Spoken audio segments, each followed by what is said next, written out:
অকরনা ফি বুয়ুতিকুন্না ওয়ালা তাবাররাজনা তাবাররুজাল জাহিলিয়াতিল উলা। আল্লাহ পাক রব্বুল আলামিন সূরাতুল আহজাবের 33 নম্বর আয়াতের প্রথম অংশের মধ্যে বলেছেন, হে নারীগণ, তোমরা ঘরের অভ্যন্তরে প্রবেশ করো, বের হয়েও না।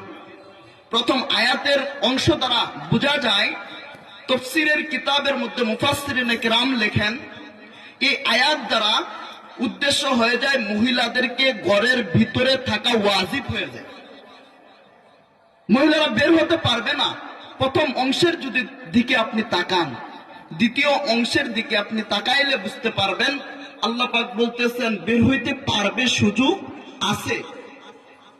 তবে কিভাবে পার হবে, কিভাবে বের হবে? জাহিলিয়াতের যুগের নারীদের মতো না। তাহলে কিভাবে একটা মহিলা বের হবে? প্রশ্ন আসে কিনা? একটা মেয়ে কিভাবে ঘর থেকে বের হবে? আল্লাহ পাক প্রথমে নিষেধ করেছেন, এই দ্বারা বোঝা যায় না বের হওয়াটাই সবচাইতে বেশি উত্তম।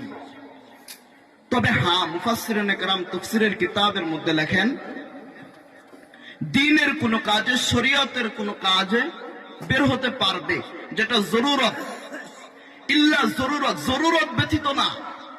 যদি জরুরত হয়, একটা মহিলা, একটা নারী ঘর থেকে বের হতে পারবে।